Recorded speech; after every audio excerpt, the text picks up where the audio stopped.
This is the world as we know it today. Noisy, fast-paced, literally choking on its own progress. With each nightfall, we go to sleep sometimes wondering if the sun will rise the next day, and if so, will we be around to see it? One might ask how we ever got to this point. Was it always like this? Where did we go wrong?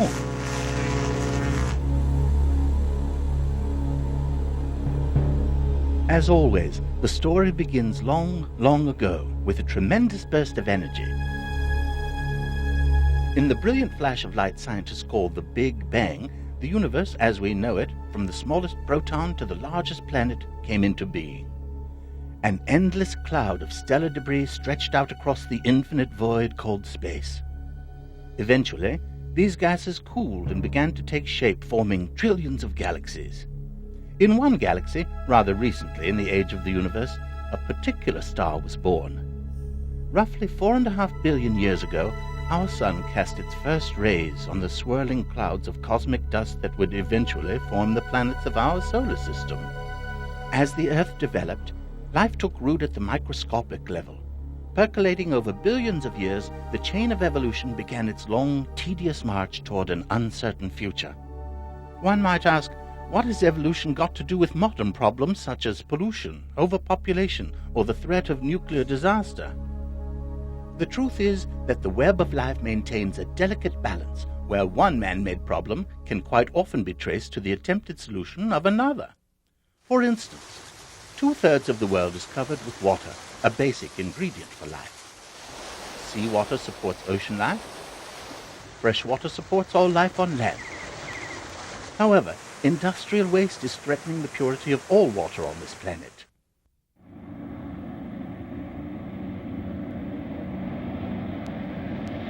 One example of a detrimental chemical once widely used is DDT. Discovered in 1939, it was viewed as the ideal pesticide in the 40s and 50s. Farm production thrived. Food supplies reached a surplus state. But in using this chemical, man did not contemplate its long-term effect on nature. DDT leached into underground water supplies and poisoned them. The dangerous effects of this chemical first became apparent near a major plant in Southern California where DDT was manufactured. After batches of the substance were produced, excess waste was washed into the sewer system, which eventually found its way into the ocean. It did not take long for problems in nature to become apparent, such as the thin eggshell problem in the brown pelican population. DDT was also discovered in the fat tissues of certain animals. Because nature has not found a way to break down these toxins, they build up in the food chain. That's why one would find levels of DDT higher in mother's milk than in surrounding air or water. It is for this reason that DDT could be passed down the food chain, eventually making its way into the very food we eat. Another effect of DDT was the reduction of the sardine catch off the west coast of the United States. Before 1945, the sardine catch was over 800,000 tons a year. By 1950, it was down to 150,000 tons a year. Unbelievably, by 1951, only 1 year later, it was non-existent. Studies comparing the death of sardines to the use of DDT on nearby farmland showed a direct correlation. How ironic that the pursuit of greater food production on land resulted in the reduction of food from the ocean. Studies have shown that we cannot introduce an alien substance into the environment without disrupting the food chain essential for life. Though DDT has been banned in the United States, many other countries still use it on a daily basis. In addition, new chemicals are created every year that also pose an unknown threat to the future of our planet. On balance, the chemical industry does make an effort to test the toxicity of the products it produces. However, one of the problems with testing is that what's safe for a lab rat might not necessarily be safe for a human being, particularly over long-term exposure. Of course, the simple existence of chemicals and poisons such as DDT isn't the only problem. When these substances are created, almost 92 billion pounds of waste byproduct results every year. What does man do with these poisonous wastes? Some have considered burying them. Indeed, It has been estimated that there may be as many as 3,000 unknown and illegal hazardous dump sites around the country. While some of these chemicals are biodegradable and will disappear over time, most are not. Should these chemicals seep into the water supply, it would pose a threat to all life, both plant and animal.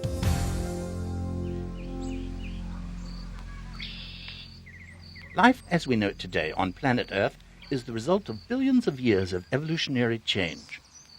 Over the eons of time, plants and animals have adapted themselves to thrive in an atmosphere that is peculiar to them. This is the basis for the web of life covering the globe. It is the very foundation for the food chain of life, each level taking nourishment from the one below it. But as delicate as this system is, man has dared alter the balance in the name of progress. It has been said that the air pollution of today is the water pollution of tomorrow. The rains carry the airborne toxins to the earth, where they enter the soil and eventually the underground water tables. Compounding the problem is the advent of technology. As man creates more and more machines, he is not only depleting the earth's natural resources, he is also affecting the very air that sustains life. At one time, man thought the air of our world to be virtually indestructible, self-replenishing, and immense. How wrong man was. Like the earth itself, the atmosphere is also part of the chain of life. Yet man's technology is slowly destroying this essential element. Have there been warning signs? Unbelievably, as far back as the late 40s, in Donora, Pennsylvania, a mysterious thick smog caused over 6,000 respiratory illnesses and as many as 20 deaths. In the 1950s, smog-aggravated disease rose at a frightening rate in many of America's largest cities. In the 1960s, the air of cities once known for their healthful climate, such as Los Angeles, suffered serious deterioration. By the 1970s, heavy smog days restricted outdoor school activities, and people with respiratory problems were warned to stay indoors. Recently, federal restrictions on air pollutants has required car manufacturers to create cleaner-running automobiles. This is because cars and trucks are responsible for as much as 15 to 20% of all air pollution. The principal contaminants of car exhaust are hydrocarbons and carbon monoxide. Hydrocarbons are actually unburned fuel that has made its way through an engine and released into the air. Carbon monoxide is also the partial result of incomplete combustion. It endangers animal life by lining the lungs, thus preventing the blood from picking up oxygen. However, air pollution is not only a threat to man, but plants and animals as well. A case in point? In 1968, California citrus growers estimated that crop losses due to smog cost the industry over $33 million. Because of choking smog, once rich farmlands produced far less than normal.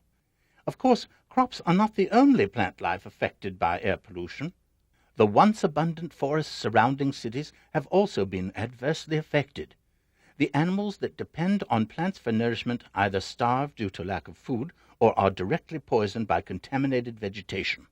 When one considers the devastating effect of over-harvesting in the timber industry already in progress, the problem obviously becomes compounded when the effects of air pollution are taken into account. Trees may take 5 years to die from smog. For better or for worse, people take longer. It should be noted that air serves more than one purpose on our planet. It not only retains the right amount of oxygen to breathe, but also the right amount of warmth we need to survive. Just as a greenhouse collects and retains the heat within it, so does the air surrounding the Earth.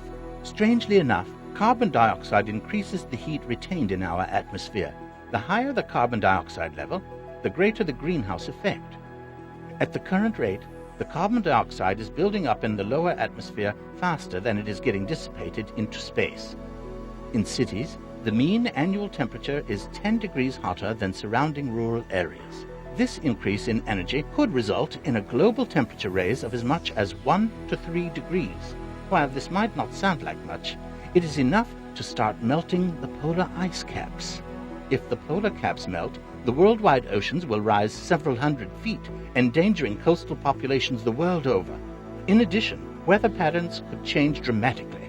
This could change fertile farmland into desert, thereby affecting the world food supply. Millions would starve. Fortunately, nature has a way of balancing things out. Within a normally balanced ecosystem, plants absorb carbon dioxide and give off life-giving oxygen.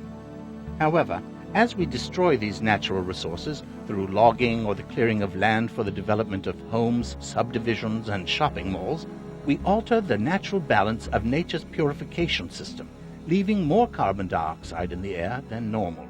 The burning of coal, oil, wood, and gas creates even more carbon dioxide, as do the machines of industry. Compounding the problem is our ever-expanding population, which, of course, puts an even greater demand on the Earth's limited supply of oxygen. The atmosphere also contains an additional element essential for the protection of life on this planet: ozone. The ozone layer is a protective shield about 20 miles above the Earth's surface. It serves as a sunscreen, filtering out most of the harmful ultraviolet rays of the sun. Unfiltered UV radiation would endanger both plant and animal life. Crops would wither. Skin cancer is already on the rise. We are witnessing depletion of the ozone layer at a frightening rate.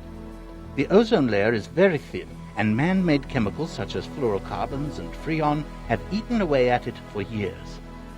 Fortunately, legislation has made these chemicals illegal in the United States. Without legislation, the ozone layer could have been depleted by as much as 16% by the year 2000. However, many countries ignore such bans. As it stands, the existing damage to the ozone layer will take more than 100 years for nature to repair. Will the human race be around to see it? One day, in about 5 billion years or so, the Earth and all of the surrounding planets will cease to exist. It will happen this way. The Sun will use up its fuel at the very center, and, as a result, will expand and become an enormous red giant. The Sun's surface will reach out beyond the planet Venus and beyond the planet Earth. It will be the end of the world. However, in a sense, doomsday has already happened for many people. It happens when an earthquake levels a city. It happens when a volcano erupts, destroying everything in its path. It happens when a monstrous tidal wave crashes against our fragile coastline. It happens when a tornado strikes. It happens when lightning strikes. It happens when a hurricane strikes. Of course, many people believe in another type of doomsday, the one foretold in the scriptures. Biblical predictions go back to the dawn of recorded history. The prophet Enoch reflected on the end of time. He wrote, "The Lord will come with 10,000 of his saints and bring judgment on the world." Matthew and Luke warned, "Nation will rise against nation. Kingdom will rise against kingdom. Great earthquakes shall be in diverse places, and famines, and pestilence, and fearful sights, and great signs shall there be from the heavens." John the Mystic in the book of Revelation saw before man a great battle on the field of Armageddon, where the forces of good and evil will meet in a final confrontation. After the time of Jesus, the prophecies continued, though they were no longer a part of Scripture. However, one self-proclaimed prophet, Michel de Notre Dame, holds a particular fascination to his followers. Popularly known as Nostradamus, this 16th century physician predicted a horrible war in the Occidents, fugitives, aerial warfare above the bayonets, and the support of ravens neighboring the conflict when Mercury and Jupiter are in France. In addition, he claimed, "From the Aryan heights there shall rise one both elevated and obscure. His evil will infect the country when the child of Germany observes no law." Did Nostradamus successfully predict World War I and World War II centuries before they occurred? Possibly.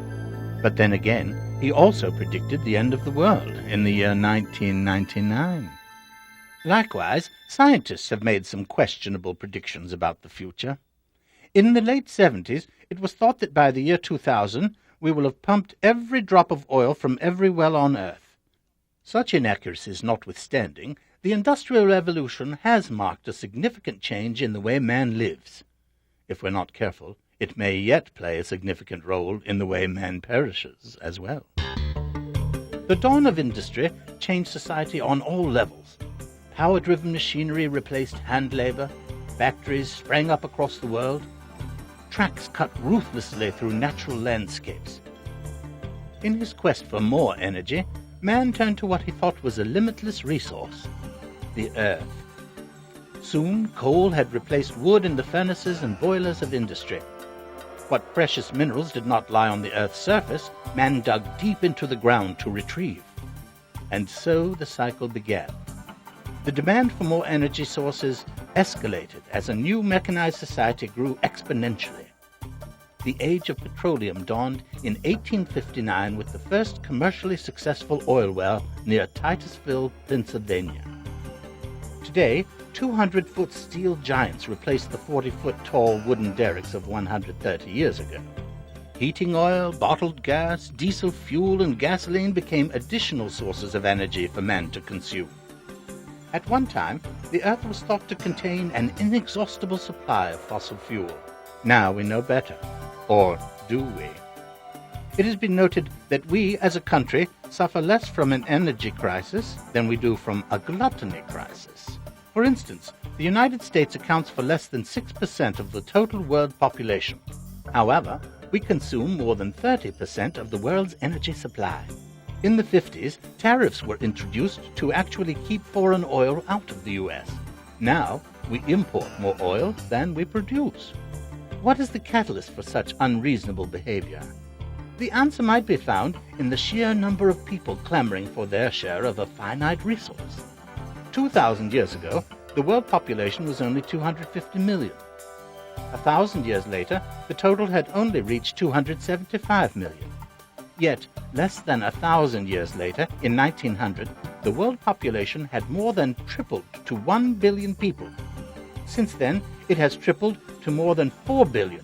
In the U.S., we currently double our population every 35 years. In some countries, such as Latin America and Africa, the population doubles every 20 years or less. How serious is this population explosion? Consider this. If the world population doubles every 35 years or so, it is estimated that within 200 years, there will be only 1 square yard of dry land for each living person on this planet. From the largest desert to the highest peak, man will literally cover the earth. It is a common misconception that in the event of exhausting the world's energy supply, a rich country like the United States would fare better than a poor country like India. Nothing could be further from the truth. A society such as India that has little or no access to modern energy supplies would never miss what it never had. On the other hand, take away power from a large metropolitan area such as Los Angeles or Houston, and everything would come to a grinding halt. Can one really imagine going through the summer without air conditioning? The readily available power that we take for granted, combined with a rapidly growing population, has changed the way people live. Technology now permeates the world around us, but there may be a hidden price to pay for this technology. Studies have shown an increase in cancer since the Industrial Revolution. This may be due to the creation of over 2 million artificial compounds necessary to maintain our modern way of life. Unbelievably, only 6,000 of these compounds have been tested to see if they cause cancer. A third of them do. For example, chromates in some paints once used to paint school buses and stripe roads have been linked to lung cancer. Vinyl chlorides used in the making of plastics have been linked to liver cancer. How many other compounds are in the air we breathe and the water we consume that have yet to be discovered? Of course, simply knowing about the risk isn't always enough to make a difference. 70 years ago, lung cancer was considered a very rare disease. Now it is the #1 cause of death among adult men and women. While some forms of lung cancer are linked to occupational hazards such as mining or the production of chemicals, the primary cause of lung cancer is the voluntary act of smoking. Unfortunately, these cancer-causing elements in our lives compound one another. As the toxins in our environment increase, they overwhelm our body's natural purification processes, leaving us more susceptible to other diseases as well. While it has been estimated that over 80% of all cancers are man-made, not all of these carcinogens are chemical-related. As a result of the increase in electricity required by an ever-growing population, we are blanketed by a pervasive, invisible smog of another sort, electromagnetic radiation. Thousands of radar dishes, tens of thousands of overhead high-voltage lines, millions of microwave ovens, and millions of cell phones and CBs. In fact, every electronic device for home or industry produces an electric field. How big a threat is this? One study has shown that as far away as 500 feet from a high-voltage wire, radiated energy can affect blood chemistry and heart rhythms. Even 1,000 feet away, human behavior is altered by a delay in reaction time. One study showed that in Finland, the number of cancer cases skyrocketed when a Soviet radar installation was built just across the national border. Tests have shown that every bodily function is affected by electromagnetic radiation. Microwaves produce chromosomal damage. Embryos subjected to electromagnetic radiation suffer brain damage and deformed spinal cords. Of course, these same ailments can result from exposure to toxins such as pesticides and various other chemicals. Unfortunately, this gives us little room for comfort, since we are exposed to both electromagnetic radiation and chemical pollutants at the same time, almost 24 hours a day, 7 days a week.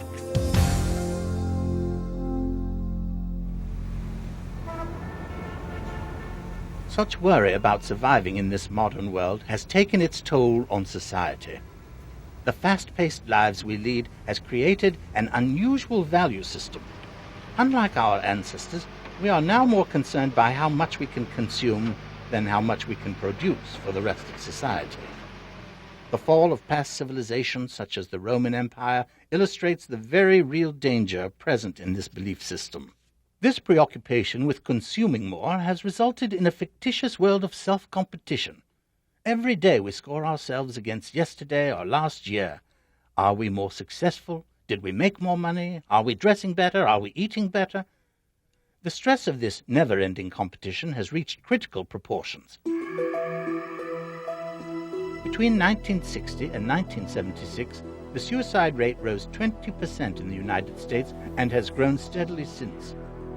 During a 15-year period, over 2 million people attempted suicide. In fact, the United States ranks number 15 in the world for suicides. Other countries that rank higher have been Canada, West Germany, Hungary, and Japan. There has been an increase in the suicide rate of ages 15 to 25 since the mid-60s.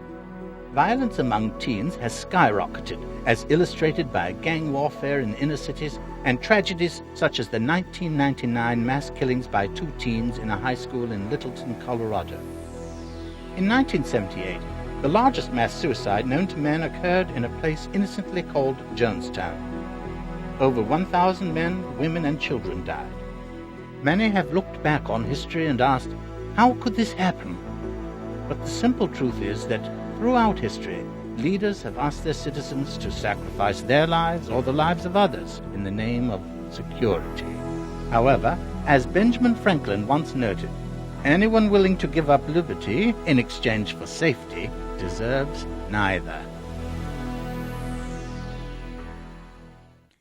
In our study of man and his relationship with the planet, we find a disturbing streak of self-destruction.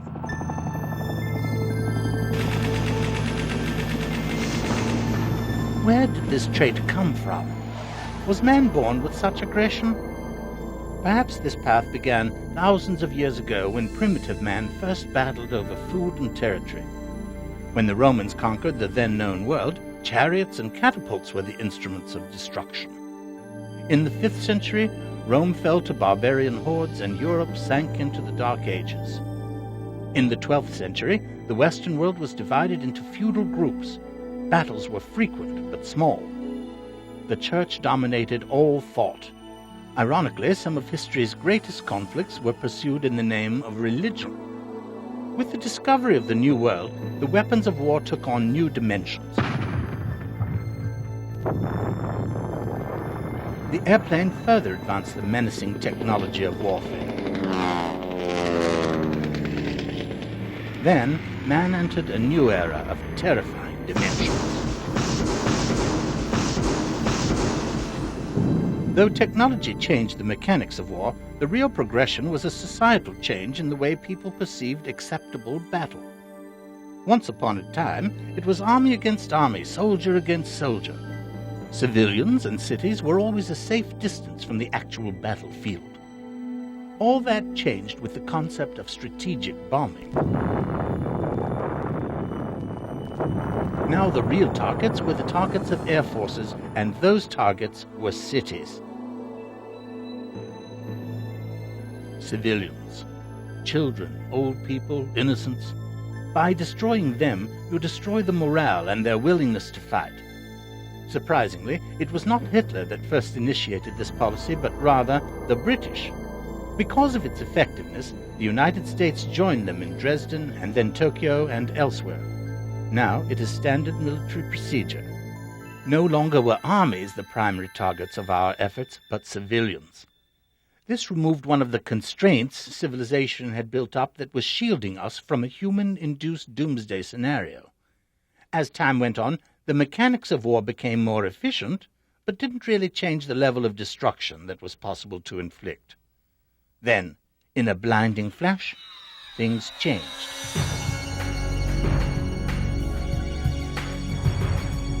In the summer of 1945, one of the largest armadas of history converged on Japan. The Japanese forces, driven slowly from island to island by the Allied forces, had finally retreated home. However, they would not give up the fight. It was estimated that a total victory over the Japanese would not be accomplished through traditional warfare without a conflict lasting several years and a heavy loss of human life. The dropping of 2 atomic bombs on Hiroshima and Nagasaki changed our perception of warfare forever. So awed were the rulers of Japan by the power of the bomb that they immediately opened negotiations for surrender. The atomic bomb ended World War II. However, it launched man down a path of self-destruction by starting an arms race that has lasted for decades. In the mid-50s came the hydrogen bomb, 1,000 times more powerful than the atomic bomb. With the H-bomb and the phenomenon known as fallout produced by the blast, we targeted not just cities, but entire regions. Indeed, one could hardly target anything less with such a weapon. At the end of World War II, the United States was the only country to have nuclear weapons. In 1949, the Soviet Union successfully tested their first nuclear bomb, to be followed by Great Britain in 1952, France in 1960, and Communist China in 1964. The power of early atomic bombs, like the ones dropped in Japan, is minuscule compared to the present-day nuclear capabilities of the United States and the former Soviet Union. Ironically, these weapons are so terrifying that conventional warfare remains the predominant method of settling regional disputes. After all, one can't take over a region if the region has been blown off the face of the map by an intercontinental ballistic missile. These weapons are pointed at cities on both continents, ready to go at 10 minutes' notice. Merely a fraction of these weapons is enough to wipe out all life on this planet, yet we continue to make more. The superpowers maintain a delicate balance through the bizarre concept of mutual destruction. Does this work? Are we, therefore, safe from the threat of nuclear missiles? Hardly. Even under the tight controls of current nuclear powers, the threat of a nuclear accident is still very real. In 1961, a 24-megaton bomb was accidentally dropped near Goldsboro, North Carolina, as the plane carrying it crashed after takeoff. 24 megatons is the equivalent of 24 million tons of TNT. To put things in perspective, consider this. During World War II, we dropped only 2 million combined tons of TNT. A 24-megaton bomb is the equivalent of 12 World War IIs in just one single weapon. Had it gone off, the entire state of North Carolina would have been lost. Considering that modern nuclear missiles are even more powerful, man's path toward self-destruction would certainly seem inevitable. As our population grew, so did our demand for technology.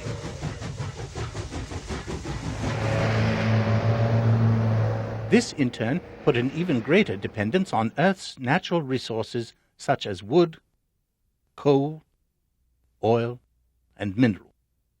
As industry became more sophisticated, we harnessed an even more volatile power source. In 1955, atomic power was used for the first time to produce commercial electricity. Though proponents said atomic energy was clean and cheap, there was, in reality, a steep price to pay for letting the genie out of the bottle. The principle of atomic power is simple. The nuclear reactor heats a boiler. The boiler produces steam which drives the turbine. The turbine then drives a generator to produce electricity. Sounds simple enough. However, the danger of nuclear energy comes from the reactor, which uses highly toxic fissionable materials. This material is so deadly it cannot be handled directly. Inside the reactor core is radiation equal to that of 1,000 Hiroshima bombs. Once this material is spent, it still remains highly radioactive for 1,000 years or more. What does one do with something so toxic? As with toxic chemicals, burying them is only a temporary solution, if even that. The burial containers might be damaged by earthquakes or corrosion. If we drop them into the sea, how could we be sure that the containers won't leak? Some have considered shooting them into space. However, such a move might be risky at best. An additional danger in using nuclear power is the byproduct plants create known as plutonium, the key ingredient in all nuclear weapons. In the early 1970s, it was a popular belief that no one could make a bomb out of the residual plutonium that is produced by nuclear power plants, that the quality of the plutonium was too inferior. However, in the mid-70s, India actually constructed a nuclear bomb using this very material. After the Freedom of Information Act, it was revealed that the United States had also built and tested one as well. The dangers of home-built nuclear weapons aside, the real day-to-day danger of nuclear power is found in the reactor core of every nuclear plant in existence. The heat produced by the controlled breakdown of nuclear material is incredible. Even after a reactor is turned off, the heat might continue for days, even weeks. An elaborate cooling system is required to control this excess heat. Without the cooling system, the temperatures in the nuclear furnace would equal that of the sun, and the nuclear material would begin to melt down. There would be two possible results. One would be the instant transformation of residual water into highly volatile steam that would explode through the top of the containment system. This would result in a cloud of radioactivity that would float across the country. The second scenario is known as the China syndrome, in which the superhot nuclear material continues burning its way lower and lower through the structure. While it's impossible that it would make its way to China, as the name might imply, it would more than likely burn far into the earth. If so, it would contaminate any and all groundwater that it touches. The damage would be permanent and deadly. Could such a thing happen? In 1986, the Chernobyl nuclear power plant in the Soviet Union suffered a total meltdown. The resulting explosion killed 31 and injured 200 more. The radiation was detected in the atmosphere halfway around the world. There is also a tragic history of nuclear accidents in the United States. In November of 1977, 60,000 gallons of contaminated water leaked into the Columbia River near Seattle, Washington. 1 month later, radioactive fuel leaked into an elevator. 4 technicians were contaminated. In October of 1966, an experimental breeder reactor partially melted down after a cooling system jammed. There was fear that the nuclear material would melt further. Detroit stood on the verge of evacuation, though the public probably never knew it. In March of 1979, a meltdown almost occurred at the 3 Mile Island nuclear power plant near Harrisburg, Pennsylvania. The cause? Human error. 10,000 people were prepared for evacuation. If a meltdown had occurred, it is almost certain that the nuclear material would have burned its way down through the containment vessel and hit the underground water tables. The result would have been the biggest explosion ever on U.S. soil. The contamination would have affected air and water upwards into New York and possibly the upper mid-Atlantic states for hundreds of miles in all directions. Because radiation does not kill immediately, there would be an additional 45,000 deaths over the next 35 to 40 years. In addition, thousands of genetic defects would go on for generations. For better or for worse, the legacy of nuclear power continues.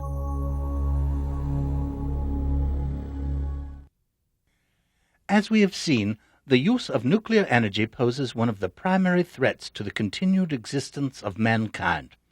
However, hard information regarding safety violations and government response to nuclear accidents has been a closely guarded secret. Until now. Under the Freedom of Information Act, the following images are taken directly from government films.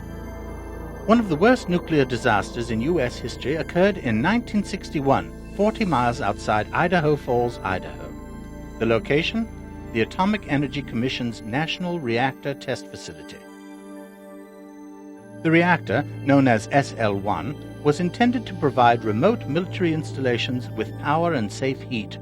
Its capacity was 200 kilowatts of electricity, which would serve the needs of about 200 people. The time is 9:01 p.m., January 3, 1961. Alarms sound at Fire Station Number 1, Fire Station Number 2, and the Communications Center of the Atomic Energy Commission's Idaho Operations Office. By 9:11 p.m., firemen arrive at the reactor. It looks deserted. A guard arrives to unlock the door to the administration building. There is no evidence of fire or smoke. However, radiation is detected. 9:20 p.m. The assistant fire chief notifies the operating contractor, who confirms that 3 personnel are somewhere in the building. 9:36 p.m. 2 health physicists arrive. The 2-man team makes an effort to locate the missing man. As they head towards the reactor, their Geiger counters suddenly jump off the scale past 200 rems per hour. Rem is a radiation measurement. The average person is naturally exposed to as much as 5 rems of radiation per year, due to background radiation, medical x-rays, and such.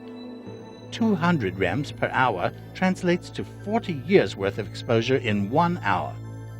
Acting swiftly, the team spots 2 of the technicians. One appears to be dead, the other still alive. 5 men quickly retrieve the living technician from the reactor room. Unfortunately, at 11:14 p.m., an AEC doctor pronounces the man dead. Later that same night, another team locates the missing 3rd technician.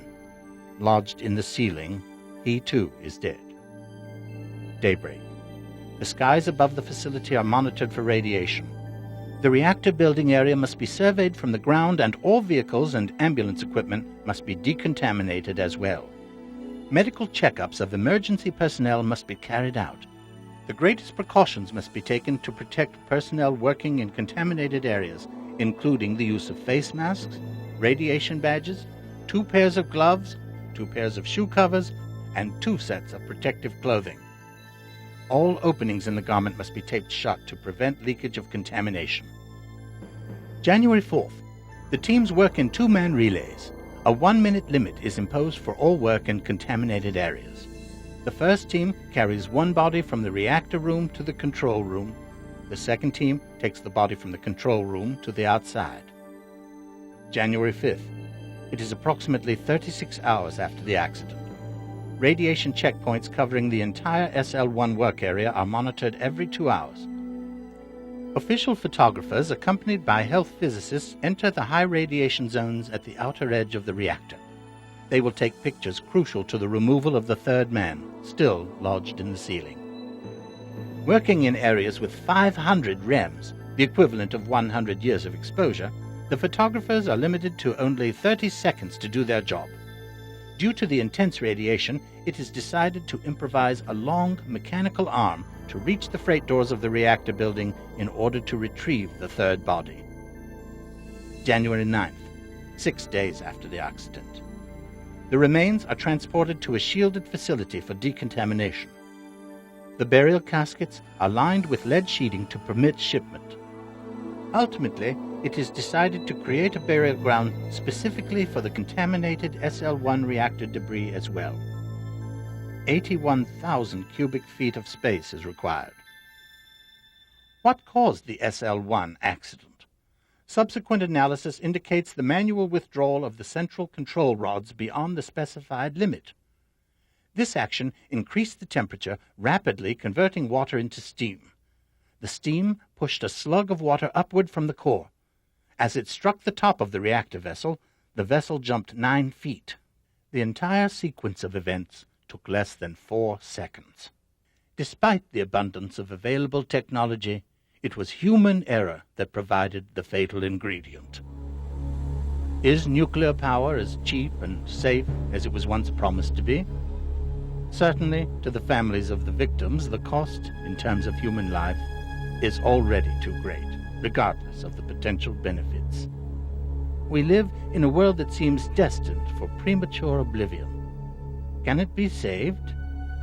Can man wean himself from his addiction to progress and restore the balance of nature before it's too late?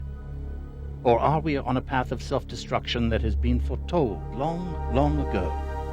These things we may never know. For now, they remain among the many and undiscovered secrets of the Millennium.